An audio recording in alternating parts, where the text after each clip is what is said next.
In downtown Chicago, where glass towers scraped the sky and egos grew even taller, Darius Coleman worked as a valet outside one of the most exclusive private business clubs in the city. He was 38, soft-spoken and invisible, the kind of man rich people handed their keys to without ever learning his name. Darius didn't mind. The job paid the bills, and more importantly, it let him observe. Rich people talked freely when they thought the help wasn't listening. One rainy Thursday evening, a convoy of luxury cars arrived. Bentleys, Range Rovers, and then the crown jewel, a custom midnight blue McLaren. Its owner stepped out like he owned the sidewalk.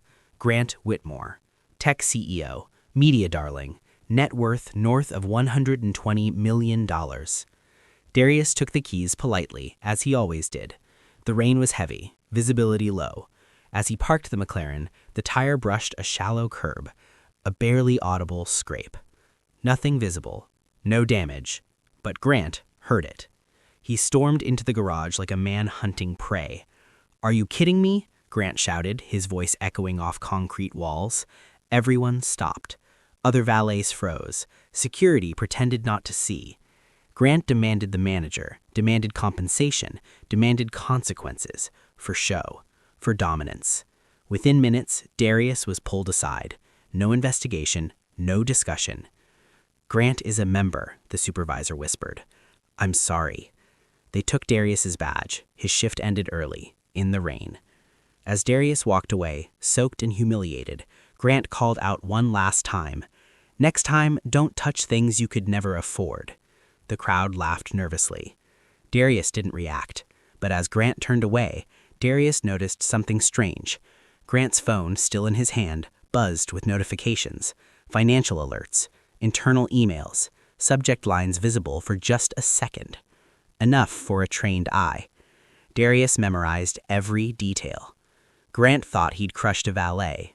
What he'd actually done was wake up the wrong man. What Grant Whitmore never knew was that before Darius Coleman ever parked cars, he worked in corporate risk analytics. Years ago, Darius had helped uncover financial irregularities inside a mid-level investment firm. When the firm collapsed, so did his career. Wrong people lost money. Powerful people needed a scapegoat. So Darius disappeared into anonymity. Valet uniforms were perfect camouflage. And Grant Whitmore? Grant was sloppy. Over the next few weeks, unemployed and angry, Darius began doing what he did best, analyzing patterns. Grant's company press releases didn't match SEC filings. Revenue projections jumped right before funding rounds. Executives sold stock quietly while praising long-term growth on television. Then there were the whispers.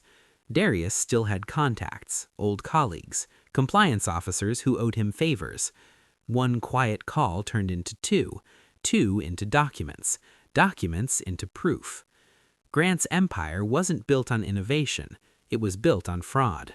Shell companies, inflated user metrics, offshore accounts hidden behind consulting fees. Darius never contacted Grant, never threatened, never bragged. He did something far more dangerous. He became invisible again. Anonymous reports went out to the SEC, to investigative journalists, to a nonprofit watchdog group known for taking down corporate giants. At first, nothing happened. Grant appeared on podcasts, laughed about haters, announced an upcoming IPO. Then the tone changed. An audit was announced. Then another. Then Grant's CFO resigned for personal reasons. Stock prices dipped. Grant grew paranoid. Meetings became tense. Lawyers started billing by the hour. Darius watched from a distance, from a small apartment late at night, coffee growing cold beside his laptop.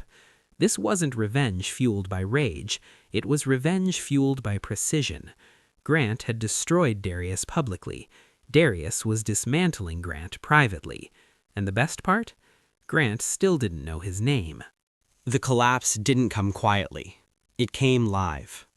Grant Whitmore was scheduled for a prime-time business news interview, meant to reassure investors after minor regulatory concerns. Halfway through the broadcast, the anchor's tone shifted. Mr. Whitmore, we're receiving confirmation that federal authorities have frozen several corporate accounts linked to your company. Grant blinked, smiled stiffly. That's inaccurate. But the producer was already in her ear. The teleprompter changed. Shell companies were named. Amounts were read aloud. Emails appeared on screen. Grant's face drained of color. By the time the interview ended, trading was halted. Within days, the IPO was canceled. Executives flipped on him. Lawsuits stacked up. Grant's mansion went on the market. His name vanished from conferences.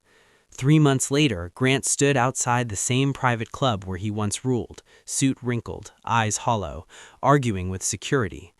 "I'm a member," he insisted. The guard shook his head. Not anymore.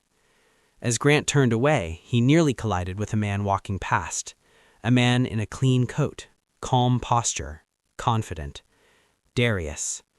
Grant stared, confused. Then recognition hit, slow and horrifying. "You," Grant whispered. Darius stopped, looked him in the eye, and said quietly, "You were right." Grant frowned. About what? Some people shouldn't touch things they can't afford. Darius walked on. Grant collapsed onto the steps behind him. No shouting, no police, no drama. Just consequences. The rich think silence means weakness. Sometimes it means preparation.